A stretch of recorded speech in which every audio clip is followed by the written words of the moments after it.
In the time it took to get permits for a single apartment building in San Francisco, China built 50 towers. No, I'm not exaggerating.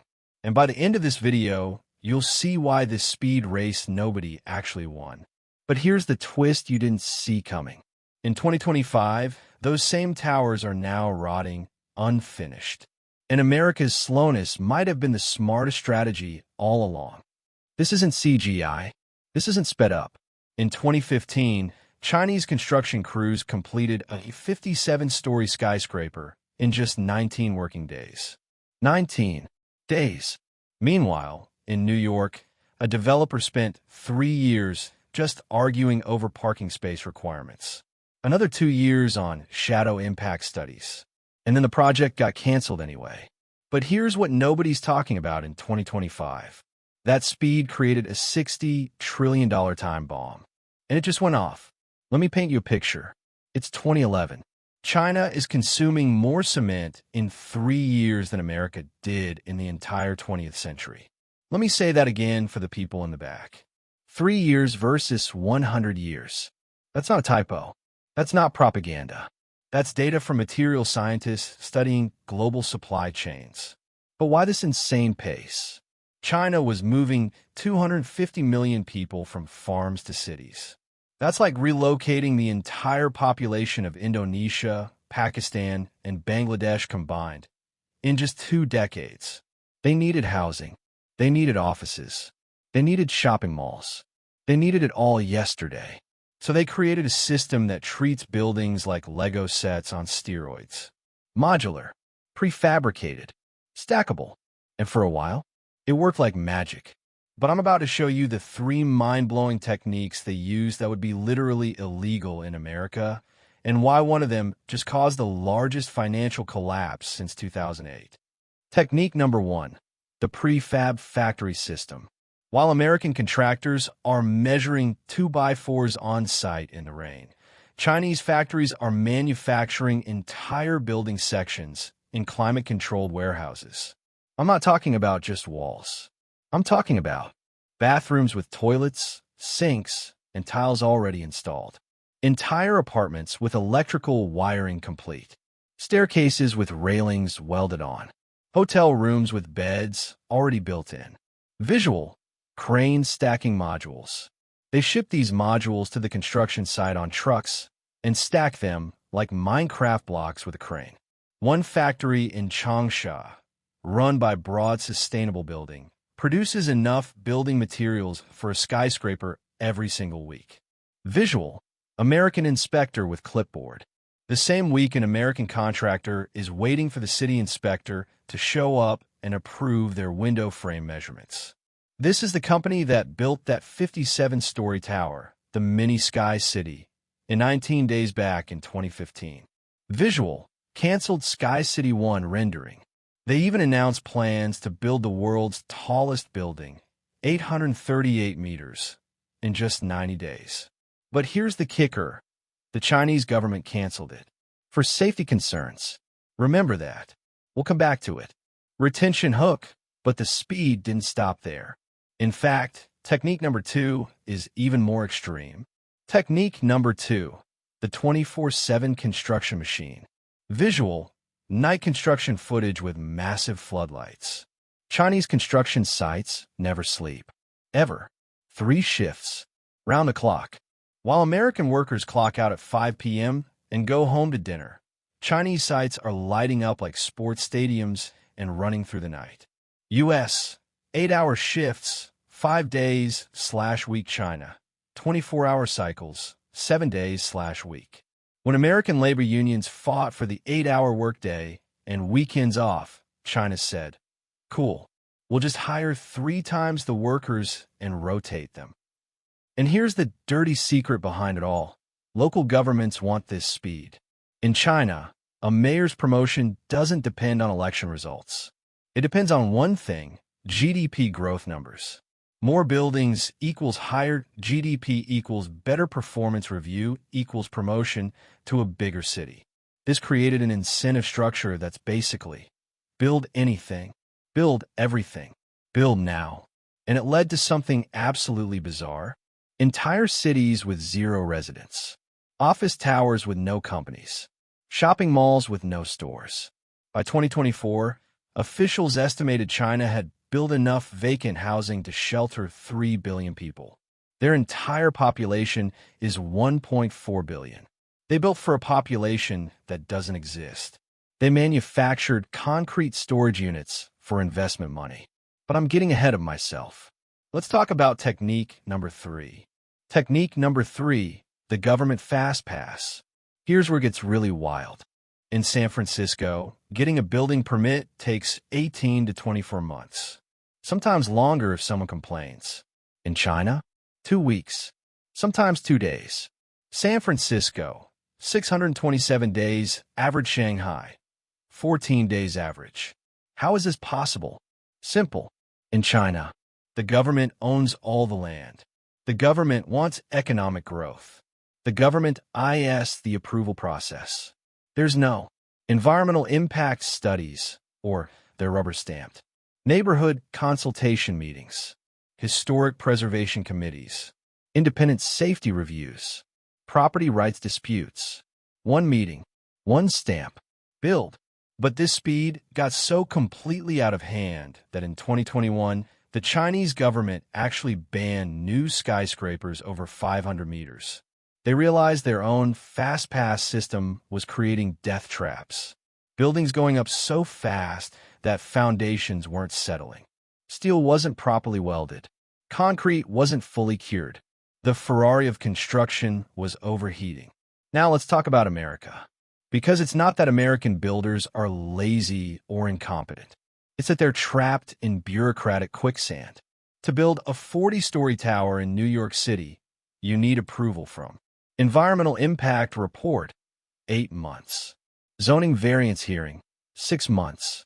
Community Board Approval, for months minimum, unlimited maximum. Historic District Review, 5 months. Fire Safety Certification, 3 months. Landmark Preservation Review. If your site is within sight of anything old, add a year. Labor union negotiations. Ongoing headache forever.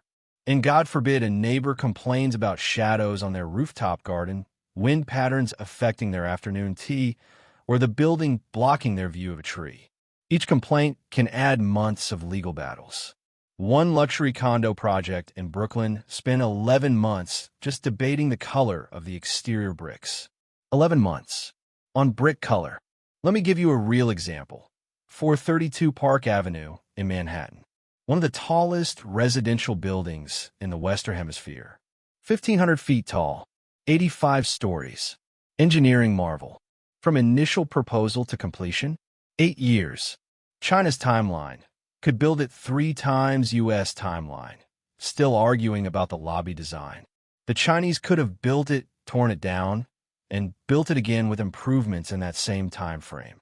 Or take Hudson Yards, the largest private real estate development in U.S. history. Planning began in 2001. The last building opened in 2022. 21 years. I talked to a New York contractor who told me, "We spend more time in meetings about construction than we do actually constructing." So clearly China's winning, right? They're building circles around us while we're stuck in permit hell. Well, about that. There's a dark side to this story that the internet conveniently leaves out. Remember those 19-day skyscrapers? Some are already falling apart. June 13th, 2009. Shanghai. A 13-story apartment building tips over like a domino. Not crumbles. Not collapses. Tips. Over. The entire structure remained intact. It just fell sideways. Like someone pushed over a Jenga tower. Why? The foundation was rushed. Soil compaction tests were skipped. Corners were cut to meet deadlines. Because speed was the only metric that mattered. And it's not an isolated incident. 2013. A building in Shenzhen collapsed during construction. 2016. Multiple residential towers showed severe structural cracks within 5 years. 2019. An overpass in Wuxi collapsed, killing 3 people. Here's a stat that'll blow your mind. Average building lifespan in the United States, 70 to 100 years average building lifespan in China, 25 to 30 years. The Empire State Building opened in 1931. It's still standing, still iconic, still functional 94 years later. Meanwhile, China's demolishing buildings after 20 years because they're already structurally unsafe or economically obsolete. But the physical problems? Those are nothing compared to the financial disaster. And this is where it gets really crazy. Remember how I said China built housing for 3 billion people when they only have 1.4 billion? That created a $60 trillion real estate bubble. $60 trillion equals larger than the entire U.S. economy. Developers borrowed insane amounts of money betting that housing prices would rise forever. Then in 2021, Evergrande, one of China's largest property developers, collapsed with over $300 billion in debt, the second largest bankruptcy in world history. And this is what 2025 China actually looks like. Not skyscrapers going up in days. Rotting tail buildings, skyscrapers that went up fast but stopped halfway because developers ran out of cash. Chinese homebuyers protested by refusing to pay mortgages on apartments that were never completed. Hundreds of projects, billions of dollars, millions of families. The Ferrari of construction didn't just run out of gas. It crashed into a wall at 200 miles per hour. The Chinese government had to step in with massive bailouts. They're still dealing with the wreckage today. So, which system is actually better? Because the answer is more nuanced than you think. Okay, here's the part where I'm supposed to tell you America good, China bad, right? Wrong. Because here's what the internet rage bait won't tell you. America's slow system exists for very good reasons. After the Triangle Shirtwaist Factory fire in 1911 killed 146 workers, America said, never again. We created building codes, fire safety regulations, structural inspections.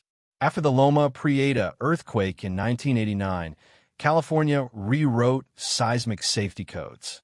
Visual, before/after environmental disaster. Those environmental reviews everyone complains about, they prevent floods, wildfires, and toxic contamination. Those community meetings, they preserve neighborhoods people actually want to live in. Those annoying inspections, they keep lead out of water pipes and asbestos out of walls. In 2017, Grenfell Tower in London caught fire because of cost-cutting on exterior cladding. 72 people died. Fast and cheap kills people. Let me show you the difference in philosophy. Average U.S. building lifespan, 70 to 100 years. Average Chinese building lifespan, 25 to 30 years. Yes, American construction costs more upfront. Yes, it takes longer, but we build things that last generations. My grandparents' house in Pennsylvania was built in 1954. My parents grew up in it. I visited it as a kid. It's still standing, still solid. In China, that same house would have been demolished and rebuilt 3 times by now. But here's the nuance everyone misses in the culture war shouting match. China's speed worked for their problem. They had an emergency. 250 million people moving to cities in 20 years. They needed shelter fast. Quality could come later. America's deliberation works for our context. We have stable, established cities. We don't need to house hundreds of millions of new residents. We need to preserve, upgrade, and carefully expand.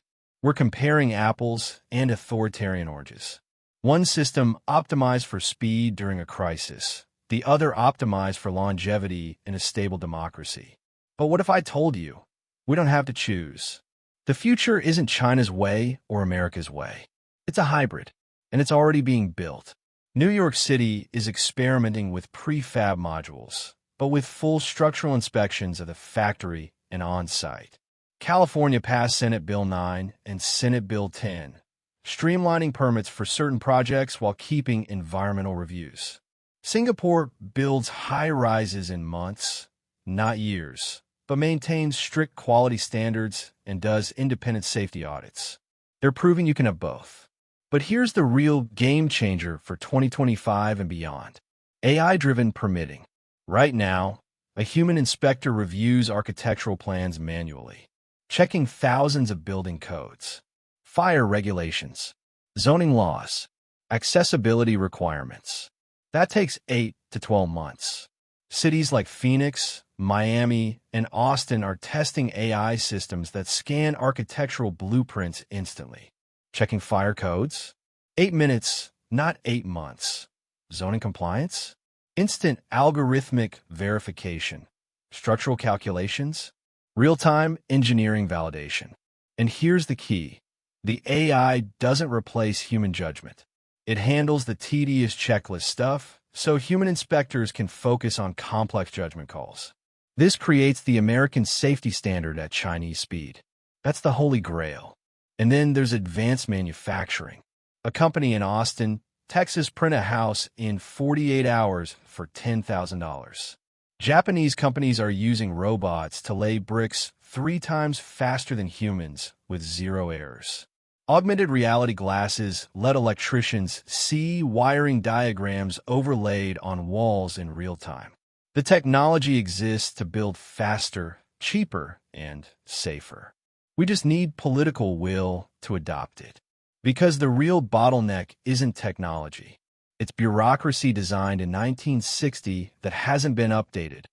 Here's why this matters beyond just China versus America geopolitical drama. The world has a housing crisis.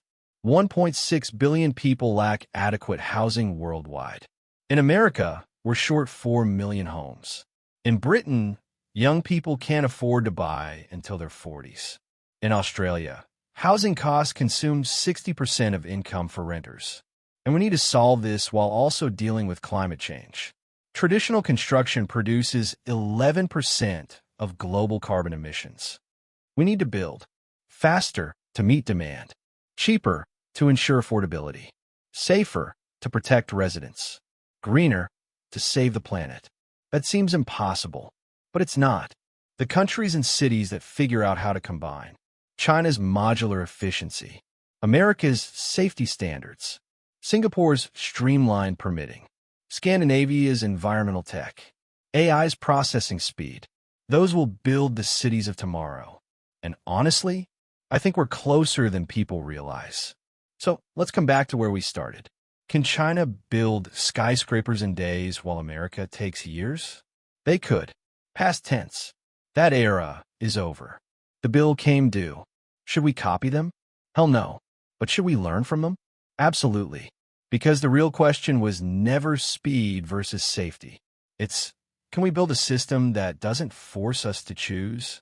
Can we create housing that's fast enough to meet demand, cheap enough for normal people, safe enough to last generations, smart enough for the 21st century?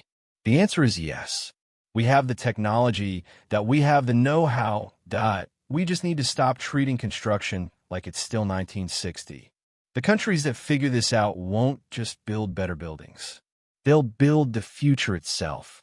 Now, if you want to see how China's construction boom didn't just slow down, but is actively collapsing their entire economy, and why that matters for the rest of the world, that deep dive is coming next. Until then, this is the Pacific Balance Channel. And remember, build wisely, build safely, build for the future. See you in the next one.